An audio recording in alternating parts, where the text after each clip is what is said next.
phrase. It is my captain phrase. Let's go. That's my phrase. All right. Welcome, everybody, to the latest episode of Space Force. I'm your host, Jason Tondro. I'm Jim. And I'm Mate Smith. Hello. And we're here to talk about The Sanctuary, the latest episode of Star Trek Discovery.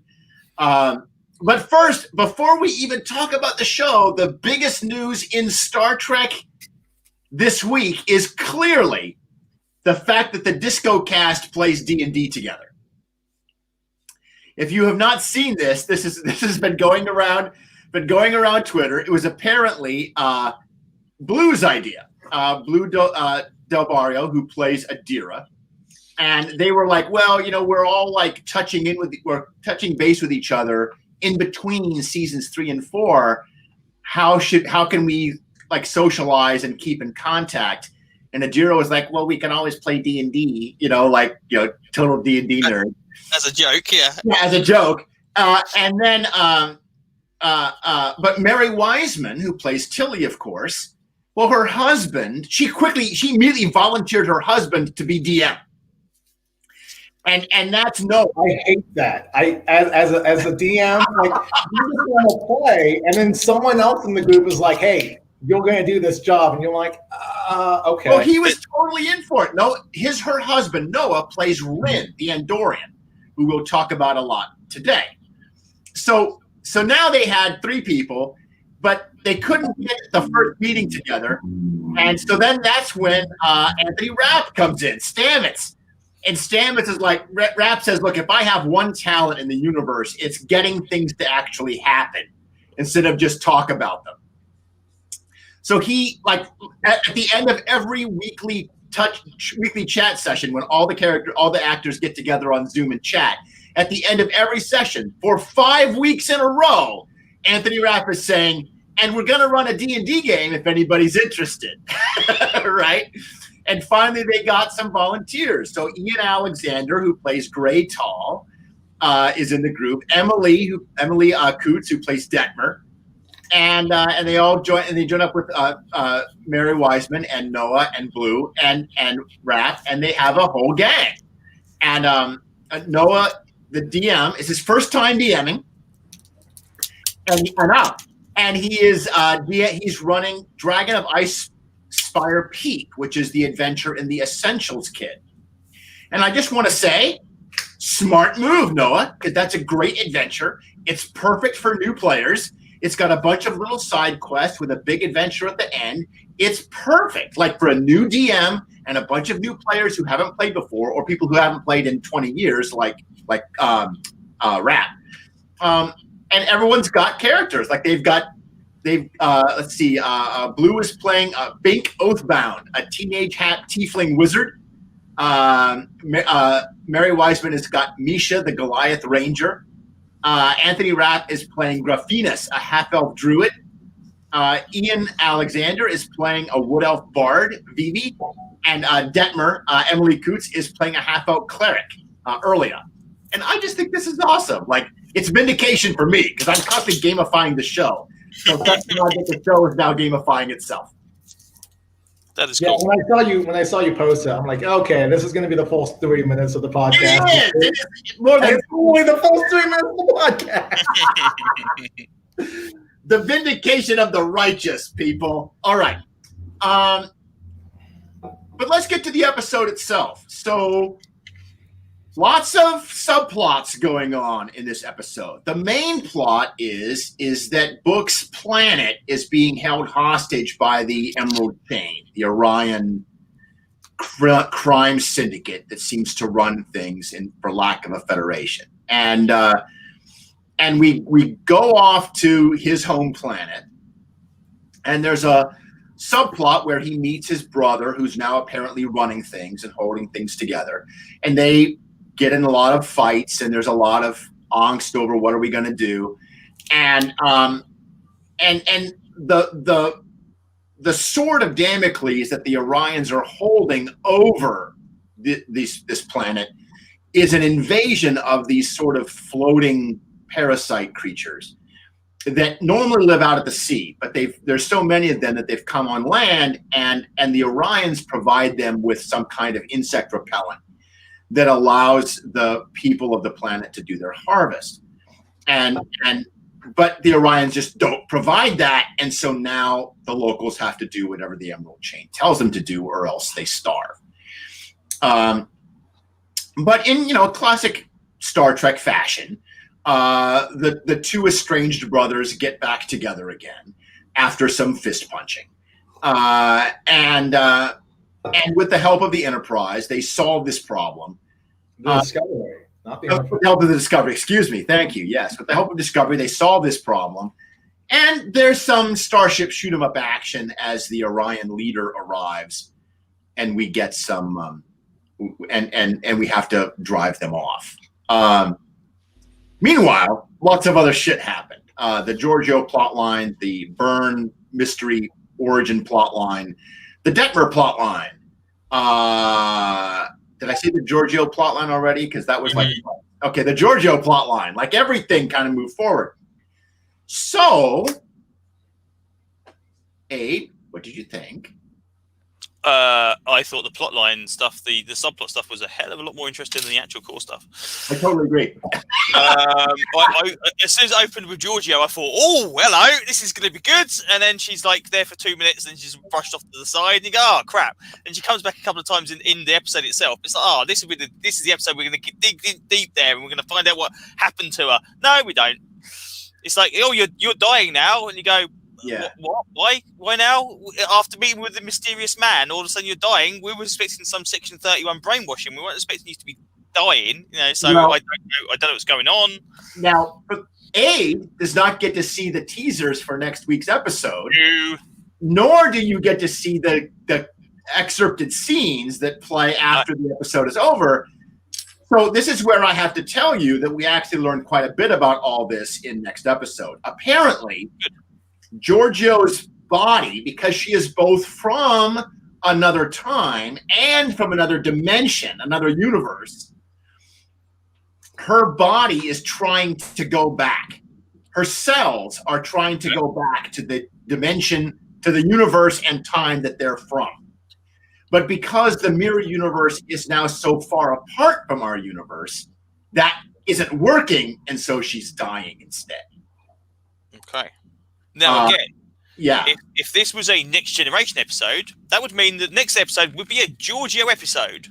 Yes. The next episode would not be a Giorgio episode. Next episode would be, "Hi, I've got a solution to this, Giorgio. Stand back while I do everything for you." That's what the episode will be.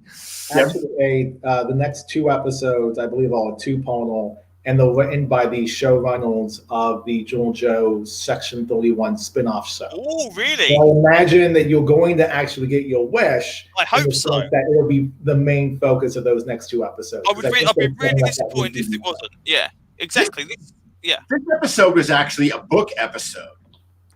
Book is the only character other than Burnham that's allowed to get a spotlight episode in this season. Pretty much.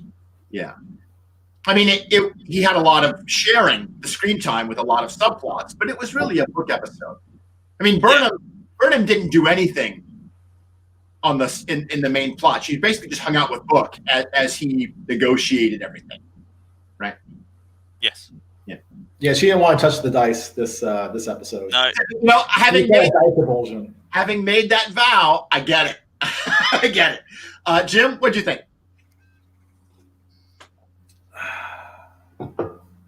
Heavy sigh. So one of the things that we talked about already is the inclusion of all the subplots. Abe brought this up a few episodes ago, and I am entirely on board with Abe's assessment on that. And instead of getting a subplot for the entire episode that moves forward and has motion, like we got in the previous episode with Tilly, we get these subplots they move an inch. Yeah. Relatively speaking, in distance, they move an inch. You get the reminder of the plot point, you get the slight development, maybe there's a complication, and it to be continues. Yeah. There's no resolution on any of these subplots. I do think that it's starting to move towards a resolution. I definitely felt like these last 4 episodes, like that, you can see that's how they scripted it. It was like, okay, first 4, middle 4, last 4. Mm-hmm. we're now entering the final reel, the third reel of this season, and you're going to start seeing these things wrap up. And it's just,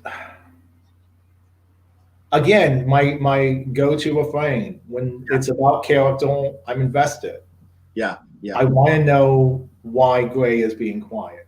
I want to know why Gray exists, and then this other complication of why is he making this decision to be, to have his space. I want to figure out what Joe is experiencing with Sand, and I have a theory that contradicts my previous theory, but we can get to that. We can unpack that later.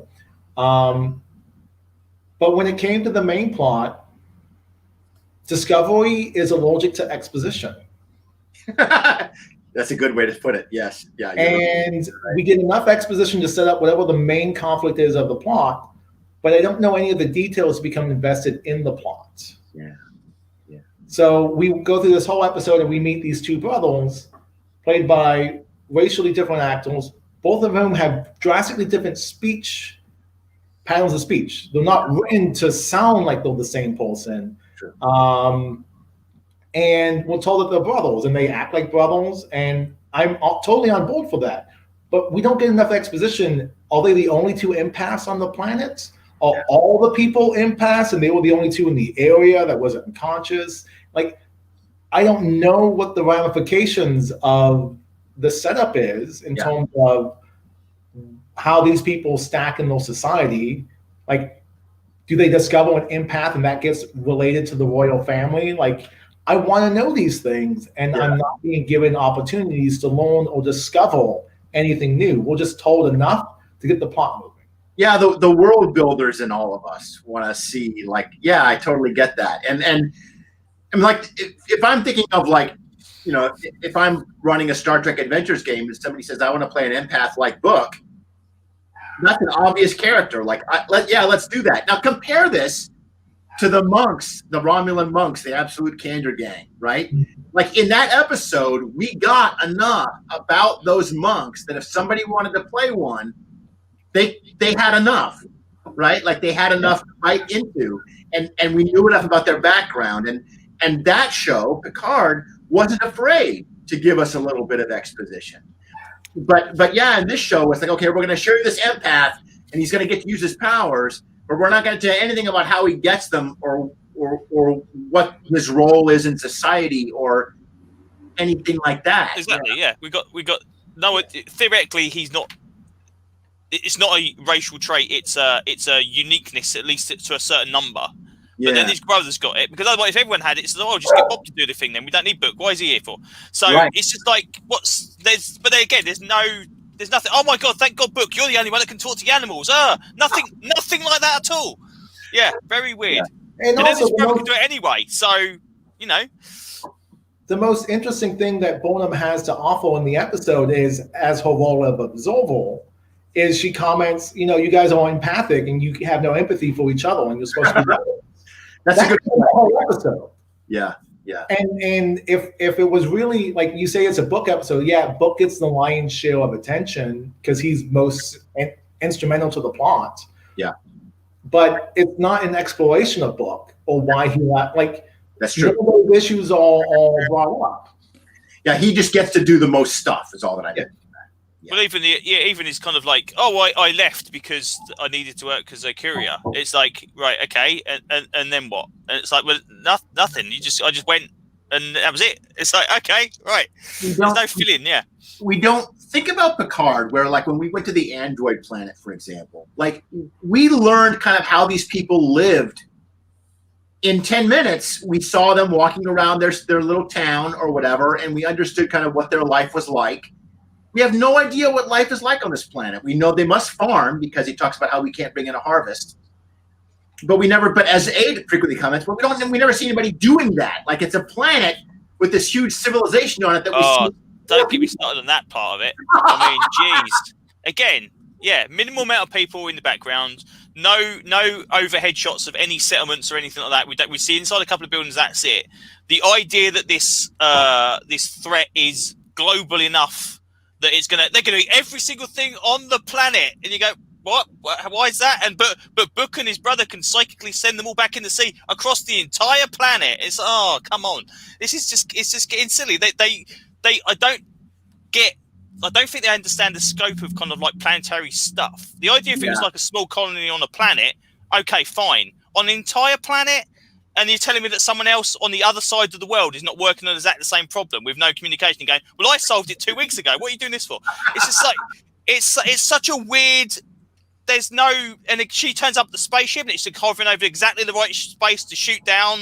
You know, it's like picking someone in France and going, well, I can spot them from space. There's no problem at all. It's just the insanity of it. Now, to be fair, like that kind of plot stuff, that doesn't really bother me. It's about the drama and the fact that the Discovery can be like, okay, well, the two of you together couldn't do it, but we're gonna, reroute the deflector dish or whatever they're gonna do. We're gonna technobabble it so that we can multiply your telepathic waves on a planetary scale. Like, okay, it's the 32nd century. I'm fine with that. That's just like I'm with you on that, Jason. Like the resolution wasn't the issue I had. It was the setup. Yeah, I totally agree. But the idea of the magnifying the signal via the Discovery, that's just busy work for them to be actually seem to be doing something. because if you skip that line, they just sit there and watch it happen. There's no reason for them to be there at all. I actually like though the way that was handled, because what I thought was going to happen is that Discovery would just fix it. Like, oh, here, we'll just make up some more of these deterrent things. We'll make you a bug spray or whatever, and now you don't need the Orions. And I didn't.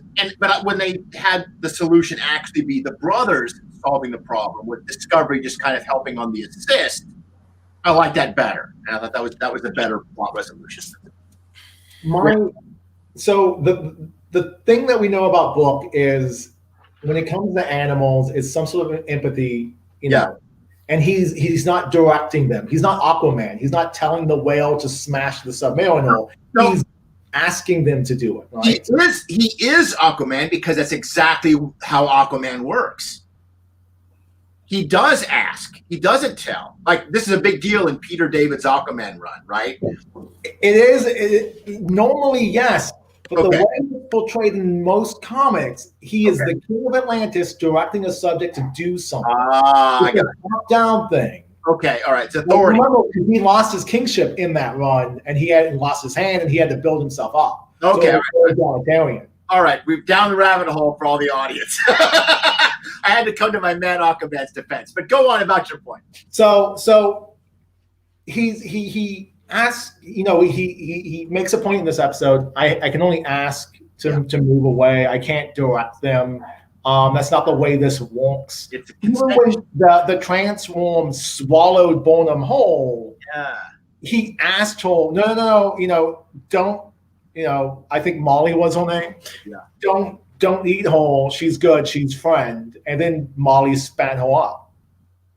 Well, if this was any other show that called Star Trek, there would be 13 minutes at the end of this 47-minute episode, and they find out that the sea life are leaving the ocean because of X, and if you can help us out with X. Yes. It'd be a conversation. We would find out what these creatures wanted, and then the society would be on a whole that they can now communicate with this other form of intelligent life. Even if it's only on we can supply you with this to stop us doing. Yeah, exactly. Yeah. And it was just like, well, why bring up this idea of empathy if you're not going to explore being empathetic with the creatures that are actually threatening the sapient life on this home world? What this reminds me of is the same conversation you guys had about the predatory ice. Yeah. So the ice planet, you were like, is the ice alive? Is it an alien thing? If it's alive and it's eating people, why can't we talk to it? Which is the Star Trek way, right? Like the Star Trek solution is to talk to the alien and find a way to resolve this. but because it's Discovery, we have to zip in with a tractor beam and pull you out and make it into an action scene. This is the thing. Or we do Star Wars with Detmar flying the ship. Yeah. This is the thing, though, with these ocean locusts. It's like, right, so theoretically, I mean, again, we're not explicitly stated that they have intelligence, so we can assume they have insect-like intelligence. They're coming out just to roam around, right? Yeah. So him to go, oh, okay, right, I can only ask them to do what they do, and they go, no, we're not going to move. Oh, well, we're screwed then. Thanks very much. I mean, it's just like it's like just the idea of like, okay, that seems to be so. Okay, you can understand why he's trying to do it, but what if they just said no? And again, if like you were just saying, if there was a solution, like, well, they say they've come on land because they've been driven out, then we can do something about it. And then there's a reason for do so. Well, we can help you with that. There's a reason, but this idea of saying, oh, we asked them and they said no. Well, carry on. You know, it just seems there's always that little missing piece. But now if we had that plot line, that would have taken all the plot time, right? So we would have had to cut most of the B plots to have that 13-minute segment where we solve the Alien Locust problem. And that would have strengthened the episode. Like the idea that we are constantly cutting to these subplots doesn't make it exciting because these subplots are only advancing by an inch. Right. They're only giving us a little bit of time for setup and complication and possible cliffhanger and/or resolution. Yeah. That nothing's allowed to breathe because everything's fighting for time in Discovery. We see Giorgio. We see Giorgio's body deform, and we find out she's dying. That's the plot point that we got from that episode. Detmer appears to overcome her crisis of faith in her own abilities when it seems to me more to be towards that rather than any kind of PTSD. It just seems to be, I'm not good enough to do this, and then she's flying like, oh great. So that seems to have literally knocked that on the head. Yeah. This is something that Jim and I were talking about before the episode started. That the show is not clearly communicating to us what the problem is. And I remember when episode 2 happened and Detmer hit her head on the console, and I put all my money on a technical malfunction in her implant. And you guys were like, well, maybe it's control. Maybe she got code downloaded into her head, and there's a bunch of possibilities. And it turns out all of that was just sound and fury. And it was nothing more complicated than I almost fucked up, and now I don't have confidence in my own abilities anymore. Which, again, could have been resolved in an episode where she just talks to the co-pilot for 5 minutes.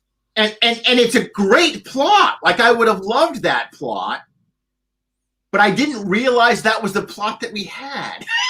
You know? Like, they're so busy trying to shell game everything and keep you guessing every episode.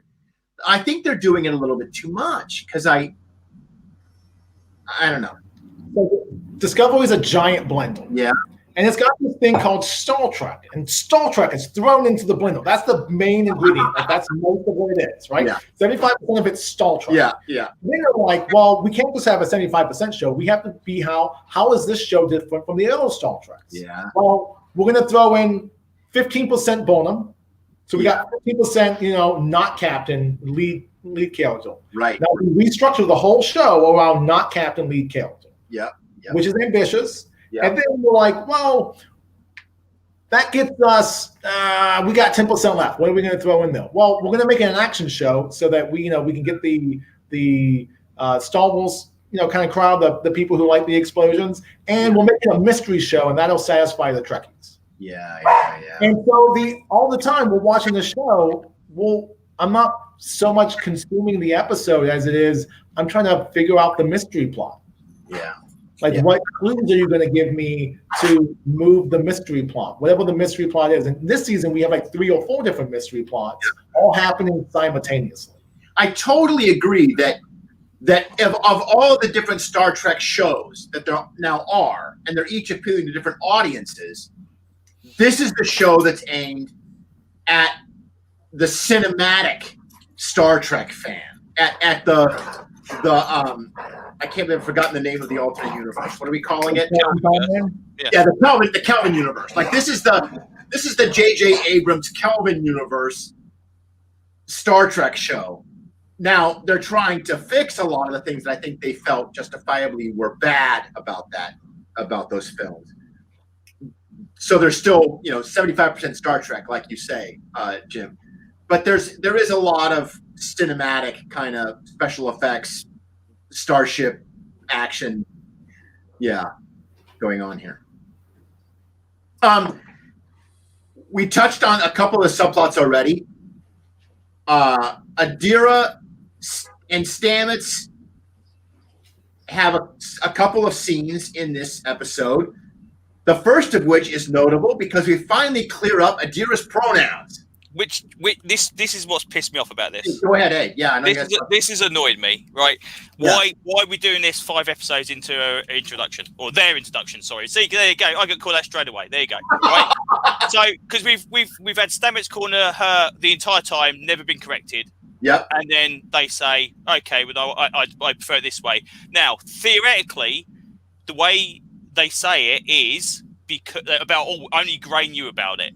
So theoretically, this is something that happened beforehand. This is not a Trill made me gay subplot that we were worried about it was going to go down last time, which is almost like as soon as I said that, I know, here we go, straight away, we're going to get that.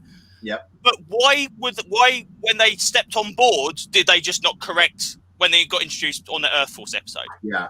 There was no reason for this. It wasn't a reason to keep it secret. This is not a modern day drama thing where you find out the next door, your daughter now wants to be called they rather than, this is not the problem. And we're also not in modern day. We are now in the 32nd century, or whatever it is. Yeah. So theoretically, this thing shouldn't be an issue. And obviously to Stamets, it isn't an issue, but by having 4 episodes where, I'm not going to tell anybody about it, made it an issue. That made it the issue. Which is just so weird. I don't know why they just didn't do it from day one.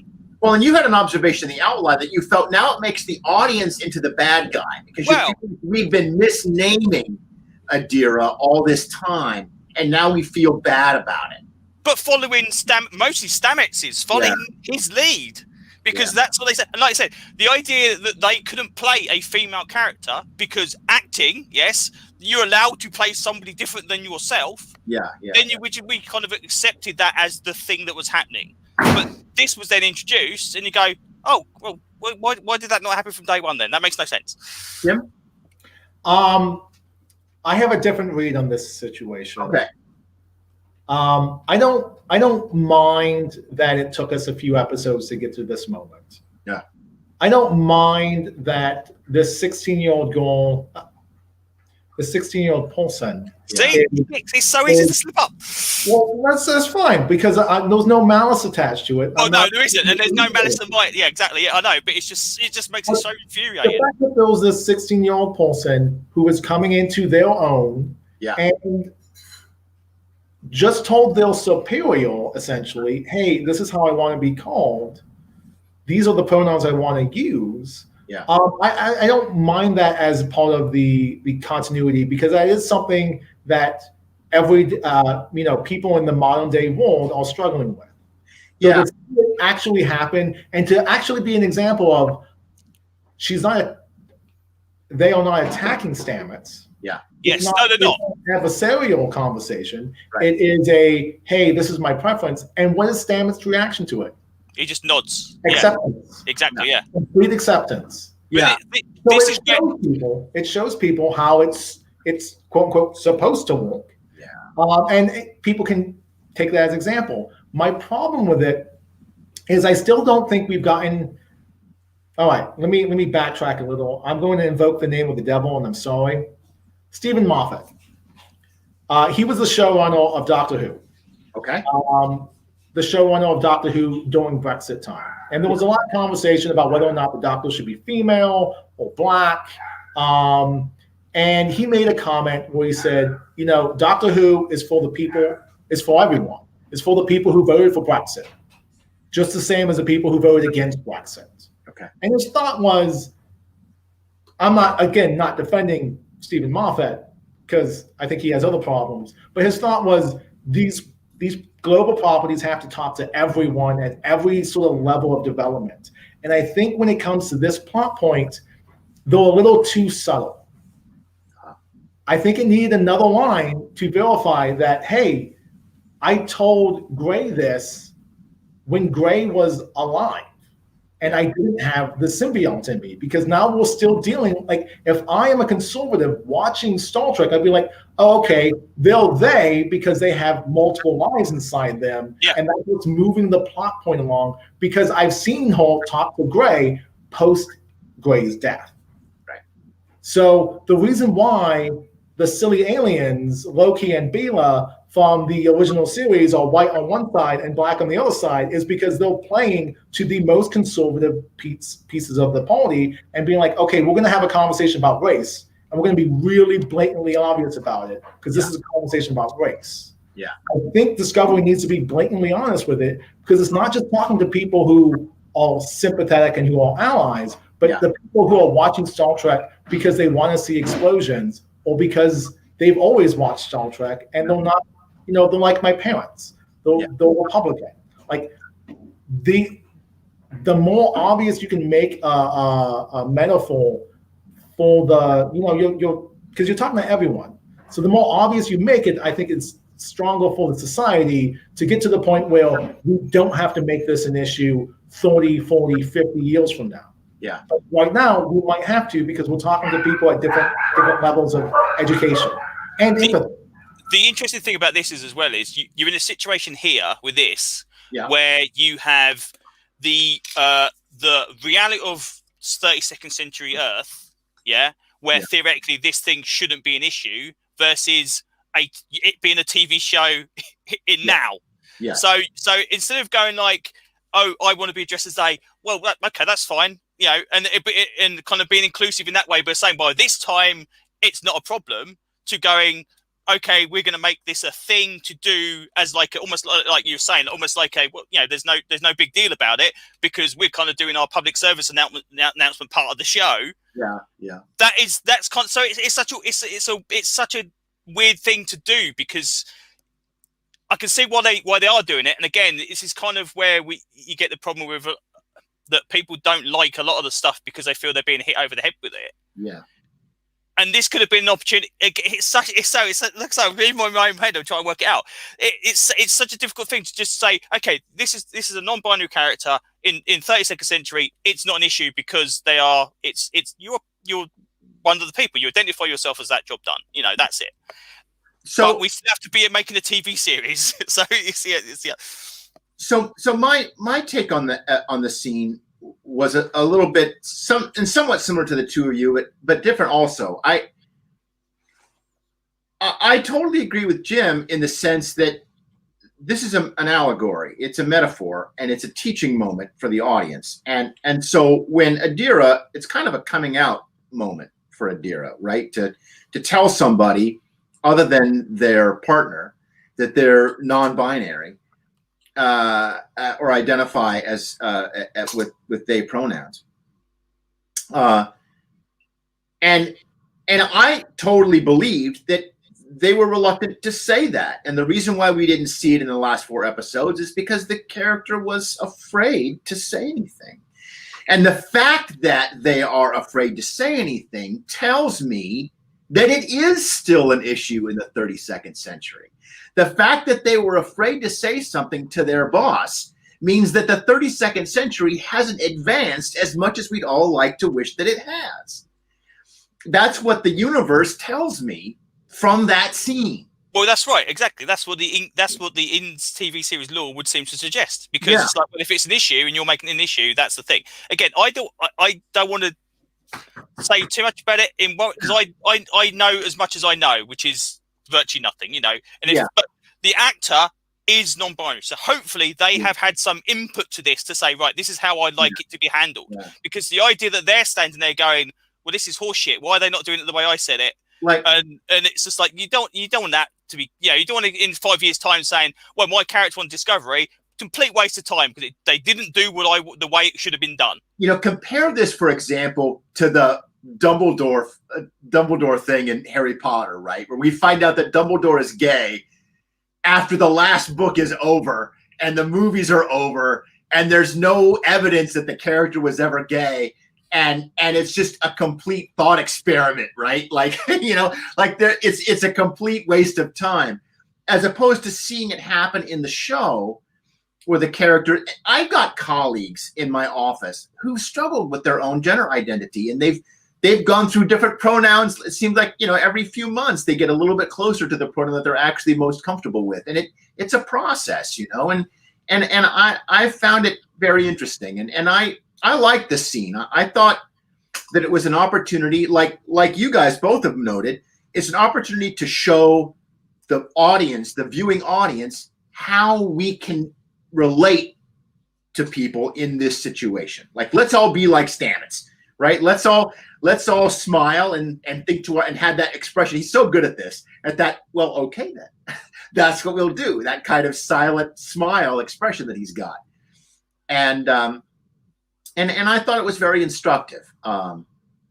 Anyway, a big social justice warrior moment on Star Trek. The plot had a couple of other points there, though, with that whole sequence. We also had the plot point of that was the burn issue. They set up this algorithm that's the one of the many running jokes in this episode that finally pays off at the end, with us discovering that the burn originated in this nebula or something, this interstellar event, and there is a Federation starship trapped in that thing. And this signal from that starship is the source of the musical tone that every civilization knows about, but can't identify. A little skeptical Herm from I'm thinking about this as Jim. Maybe you can correct me on that. I don't know what you think, but okay, you have a Federation starship that's the source of the burn. It can't just be an ordinary Federation starship, right? Like, if we just invent a new starship, it's the USS blankety blank. All the rest of us are going to be like, wah, wah, sad trombone noise, right? It's got to be like, it's going to have to be a starship that we recognize. If it's going to be the source of the burn, and we spent 11 episodes finding the source of the burn, and it's a Federation starship, it's got to be a Federation starship we know, doesn't it?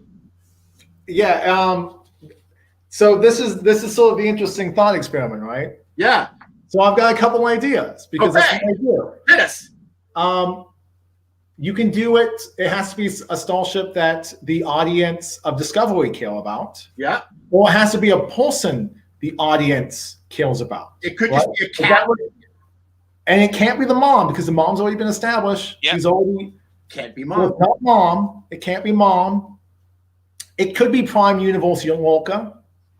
It could be. It could be like that could be it. And we've been told that the that the mirror universe hasn't crossed over in 500 years, right? Will it fit? According to the knowledge base that Kovacs. Okay. I'm calling it, like, maybe this was like the last exodus out of the mirror universe, and and he's submitting a Starfleet signal because that's what he knows. Okay, so it could be. You can get Jason Isaacs back. And this is the really weird one. You establish it's some other character the audience is invested in. Yeah. Maybe it's not the audience of Discovery. Maybe it's the audience of Star Trek. Instead, it can be anything from like Geordie LaForge's starship in Timeless. Yeah. Or it could be all these.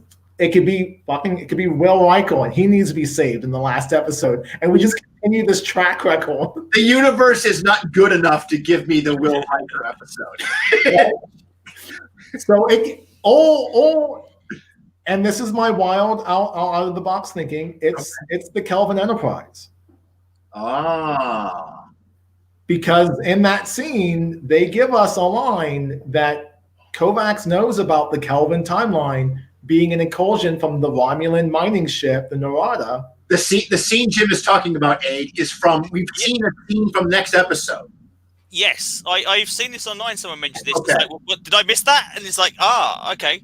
Okay, so you think it's something from the Kelvin universe, maybe even the Kelvin Enterprise, huh? Maybe even the Kelvin Enterprise, because Viacom, like this is where the politics of corporations come into play. The reason why the universes were separate was A, to give J.J. Abrams a blank slate that he could do whatever he wanted. Yeah. But in the corporate reason that occurred around the time of Beyond is that there was the split. So Viacom and Paramount went, separated, and CBS got everything that was TV Trek. And we actually haven't gotten a reference to Kelvin Trek except this episode. This episode references the prisoner code that Ren is protected under, which is the code that Kelvin Kirk puts in his little log that when Spock beams him down on that Delta Vega planet, he complains about that same prisoner code. No shit. Yep, that's So a very important reference. This episode refers to Star Trek 2009. Yep. So this is the first time that something new has been introduced in Star Trek from Kelvin to show up here. Now, Abe, do you have an idea what starship this is? This could be. Okay, so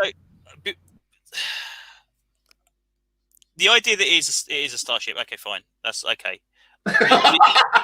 The idea that no one else has discovered this in the past 150 years, apart from the Discovery, because we're super cool, that is a bit annoying. And again, I mentioned before the idea that on the original Starfleet base they couldn't scan outside of a certain sector, and now Discovery can scan across the universe and receive a signal, and they can decode it without the subspace relays and all that kind of stuff going on. Unless there's 5 parked around the corner from the space where this starship is, and they can actually. Oh, it's lucky it was there. When you were talking about your theories, my theory immediately jumped into my head was it's the Calypso Discovery. That's what I thought it was. That's what I thought. Because then it sat there for 1,000 years, and it's like, okay, it went back in time, and it did something, and and that's it. And that's the only thing I can think of. It's like an alternate Discovery, right? Yeah. Like somehow when Discovery went through time, they created some kind of fracture in the timeline, and there's 2 Discoveries, and one of them is the Calypso Discovery. Yeah. That's the theory I'm going with. Okay. But I was also like, how can we have fun with this? Yeah. Oh, yeah. but Like, again, how can we have fun with this? Like, if I have an unlimited budget and they just told me I have all the toys in the toy chest, I'm gonna get myself some Chris Pine Captain Kirk. I don't. Yeah. What I'm actually waiting for is for Zachary Quinto Spock to show up. Right. which is doable. Yeah. Because I mean, if we're gonna have Burnham and she's Spock's brother, we gotta have the Crisis of Infinite Spocks. Right? But this is the thing. Is that we've said this many a time before that between us we can come up with these solutions that would fit in canon with this stuff, and then never go that way. I think if they are obviously, we mentioned obviously with the idea that when Spock was revealed to have disappeared, they didn't mention anything about Kelvinverse, which they could have name dropped. But if they're name dropping stuff from the actual Kelvinverse, there is a possibility it might be something to do with it. And considering it would kind of follow that through line of what happened to Spock afterwards, that would also kind of give some reference. Someone even said there was a reference to the Kelvinverse in that episode, but I didn't catch it. I have to confess, I don't really understand how the Calypso Discovery could be a Fits different. in. Yeah. I don't really get that. So, I mean, is there a mirror universe Calypso? Jim? Because theoretically there should be. what gives Aid credence is, again, looking at what the showrunners have said. The showrunners are giant fans of Voyager. Okay. And we've even commented, like, this is Voyager done better. Ah, okay. I don't necessarily think it's done good, but it's done better. Okay. That was my shot across the bow. Okay. And in Voyager, like the second episode, it's we're gonna go rescue this ship that's caught in this nebula that's also a black hole that winds up being, we're gonna rescue these people, and it's actually the Voyager that's right outside the event horizon, and there was a time dilation thing. And this is the second episode of Parallax of Voyager. So the idea Parallax, yeah, of course. I watched it. the idea of Voyager, of Discovery, meaning Discovery, is very much in the lexicon of someone who's a fan of Voyager. Interesting. So I think they may be trying to do that in a better way, because what's the one other ship that we actually care about the most on this show is the Discovery. Yeah, yeah. And even, we got to see some of it today. Like, we haven't seen all the tricked out features. We've seen the medical bay is all nice. But honestly, I'm just like, I'm uncomfortable in this new Discovery. Like, the previous Discovery, I was fine with. Well, it also struck to me that this might resolve why Calypso Discovery doesn't look like the new Discovery, right? Like if we've been presuming that the Calypso Discovery is another 1,000 years in the future. It's in the 42nd century, but if it is, then it shouldn't look like the Discovery from the 23rd century. Do I have the dates right? 22nd. You do. You're good. It should have the detached pylons and the extra. I mean, what the hell is that? I mean, when they show up outside the planet and they just detach, and you go, well, what did you do that for? What is the point? What was the point in that? Well, we haven't seen it be more maneuverable. Like, we get to see all the bells and whistles of what Discovery can do. All right, I think it's cool. I just want to know, like, I think it's. All right. So speaking of speculation, how do we think this Giorgio plotline is going to pan out? We know that they've been talking about a Michelle Yeoh Section 31 spinoff series. So I think this undermines the drama a little bit, because we can presume that Giorgio's not going to die unless they're going to kill this version and bring in some other version of Giorgio. They've already done it once, right? Like, why not again? Crisis of Infinite Giorgios. Maybe we should call it the Council of Giorgios. It could be like the Council of Reeds from John Hickman's Fantastic Four run. I'd be okay with it. The Council of Giorgios. Okay with that. Yeah. It occurred to me because Aid, you very clearly noted. You helped us remember that. Listen, this Giorgio is a sociopathic, genocidal killer who eats Kelpians for dinner, literally, right? Yeah. Like, that's a terrible protagonist. Like, we should not. That's a terrible protagonist. Maybe should we kill her off and bring in a non-evil version of Giorgio to be our protagonist? Maybe the Section 31 show is sending her back to the Mirror Universe for some kind of plot point, and she's doing something in the Mirror Universe or something. I mean, at least that would be a reason how she could survive if she has to go back, and also give her a show to run around the Mirror Universe in, which I still don't believe they have not done a Mirror Universe show yet. Jim? It'll be violently dangerous compared to every other TV show, but yeah. Jim, what do you think? I think Kovacs pointed out the out. Go ahead. Kovacs in the episode while he's interviewing Giorgio has said that there's a biological reason she is predisposed towards evil. We have a biological reason. We also have a character whose biology is failing them. And we have already seen someone be trapped in a transporter beam. Yeah. In this show, in this season, being phasing in and out of reality. Yeah. I think what's going to happen is they're going to rewrite her DNA, and the Giorgio that we get at the end of the season is closer to the Giorgio that we had in episodes 1 and 2. They're gonna edit out her evil DNA. I think that's going to be the solution. That is some crazy shit. I also think it sounds like an episode of the Twilight Zone. Yeah. It's like, oh my god, I need the most evil creature on earth is man. It's like this. Okay. Well, it reminds me of nothing so much as the famous old original series episode with Good and Evil Kirk. Right? Like the point of that episode was that Kirk needed both halves of himself. He needed the aggression so that he could be a good captain, but he also needed the wise, cautious diplomacy part, right? Yeah. here it's you've got good Giorgio and evil Giorgio, and we're gonna edit out all of your evil parts, and I don't know.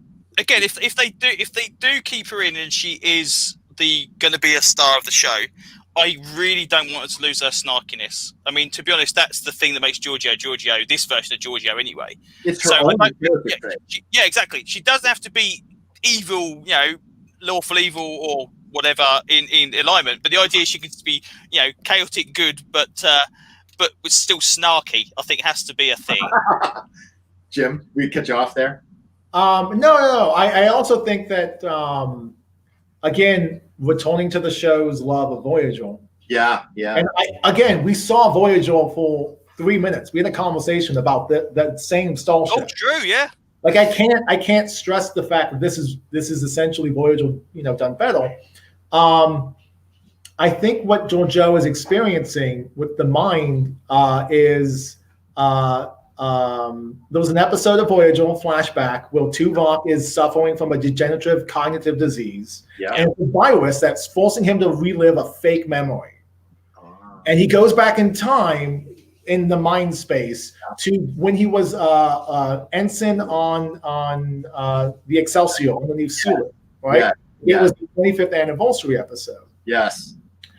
The way the virus worked was it kept forcing you to relive a painful memory, and that's how it would propagate.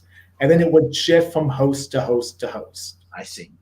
And so I think that Georgiou, because my tip-off point for that is they specifically say an encephalogram, and that was the scan that the doctor does on Tuvok in flashback. Wow, that's a deep cut. That's a deep cut because it was, and the only reason I picked it up is because I see it on the TV because I have my captions on. Oh yeah. So I'm like, okay, that's this thing over here. That's a name check, yeah. Maybe it's an evolution of that. So maybe my theory of this is conspiracy, and I want to talk about the Federation before we end up the show. Okay. Maybe my thought of the conspiracy being the parasites taking over the Federation, maybe that's off basis because we saw the scan and there was no creature on the neck. Right? Yep, that's right. That's right. Like, okay, so that's out. But maybe it's this other thing from Voyager that gave us Sulu and could give us something awesome too. Now there were repeated mentions in this episode that the Federation should not be trusted. We got that from lots of people on the planet. We got it from Rin. And Chili's like, what do you mean the Federation can't be trusted? And he's like, look, your bosses are not who you think they are, kind of stuff. Is this what you're thinking of, Jim? Do you think this is a? So the way Star Trek works, not in terms of this is sort of like an organic development that I think is being manufactured now. Okay. So the way the various spin-off series has worked is you get to season 3 and you get your big bad. Whoever your big bad is going to be for the show. In Next Generation, you get a Cardassians and you get the Borg. Sure. So you're recurring threats for the remainder of the show that aren't leftovers from TOS, all those 2 new races that show up in season 3. In DS9, you get the Dominion. In Voyager, you get the Borg again, the Redux. So I think the villain of this show moving forward is going to be this Federation, this version of the Federation. Like we've always seen the evil admiral, the corrupt bureaucrat who he doesn't care about the rules because the greater good must be sought. I think what the positioning is they're going to position Discovery in the way that Thor Ragnarok was positioned. Okay. So we've talked about the colonial traits of the Federation in this podcast, almost like back in the whole season when we were talking about Picard and deconstruction. Sure. In Thor Ragnarok, their solution to that was they blew up Asgard. Blew up everything. Asgard's not a place; it's a people.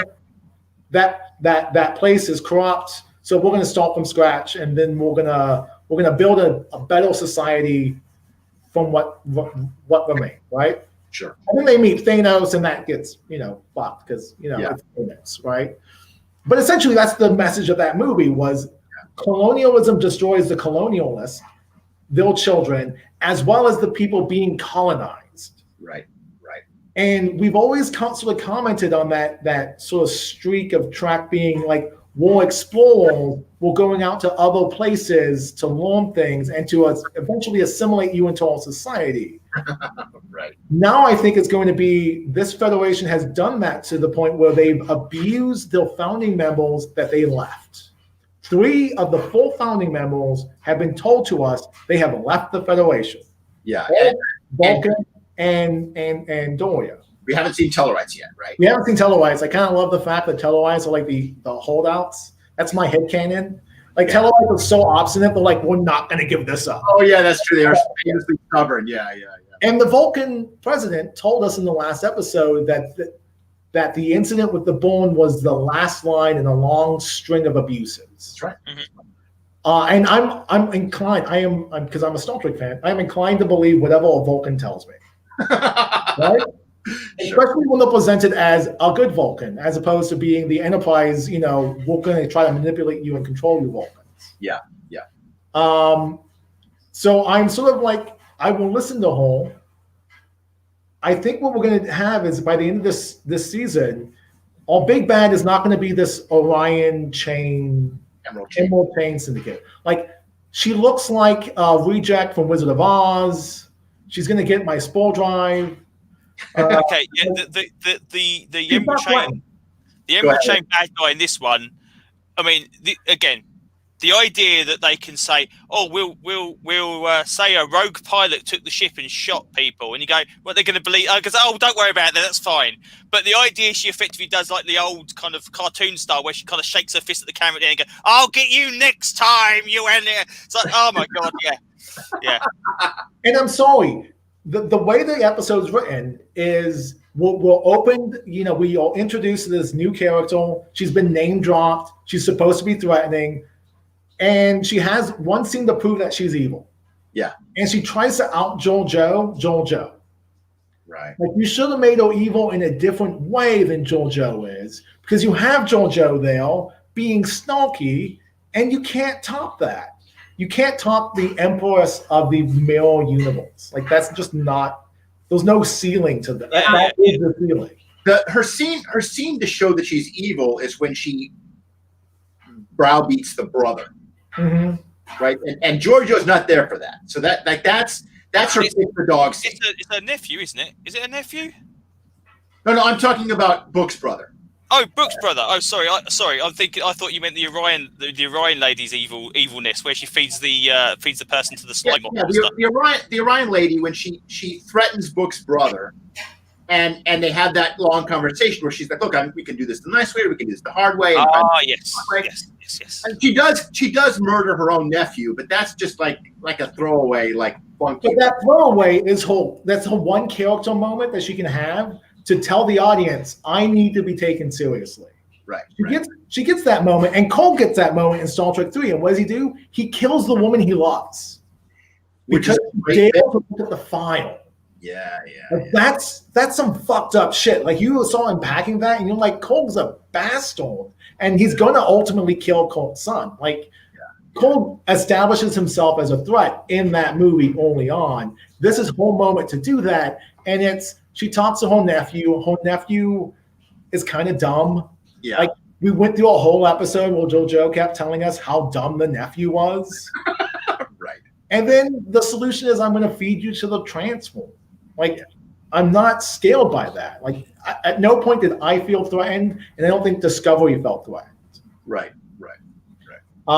So I think the thing that's going to be the threat, what's going to get us to, the Hope Is You Part 2, if it's not time travel, which I hope it's not, but if it's not time travel, is we have to destroy the remainder of the Federation in order to rebuild it. It's going to be a false Federation. Yeah. Well, we've always seen, as we talked about Insurrection, the idea that the Federation member in that seemed to be just a normal Federation. Like, it was just their stance they took on the planet. It wasn't a Section 31 plot. It was just like, well, this is what we do now. Yeah. So the idea that they have kind of moved that into there, well, this is what we do now permanently, He's not a kind of jumping the gun, as it were. Yeah, yeah. Well, and it would set up the Admiral as a recurring villain for season 4. Well, yeah. Because why waste him? He's a good character. Yeah, he's a good actor. So yes, I mean, get him on board to do some more stuff. Yeah. I see. This is my only qualm with your theory, and I actually kind of like it. Like I would totally get behind that, because if you remember, I wanted to have Discovery building the Federation from scratch all season, and I was kind of disappointed when we didn't get it, when they found the Federation still existing. But the actor who plays the Admiral, and I can't believe I've forgotten his name, he's sold me. Like I know that he's hiding stuff, because whenever we talk about the burn, he quickly changes the topic, right? Like he never answers the question. He's obviously evasive. He clearly knows more than he's been revealing to the crew. But we also see him sending Federation starships off to handle problems. He talks about all the good he's trying to handle in a sincere and competent way. And he sold me as a guy whose heart is in the right place. He's just overcommitting. The irony being that is like we don't see the way the other ships handle the other situation. So the idea that they're not doing the same, turn up at the planet and go, we're going to help you now, but you do realise you now owe us again. Yeah, this is what we do for you to keep you going. And if you don't keep doing what we do, then we're not coming back. We don't know if that's happening or not. That's right. And to bring it closer to home, America does invest a lot in humanitarian aid, but we also preemptively invade countries. Yeah. So if this is a classic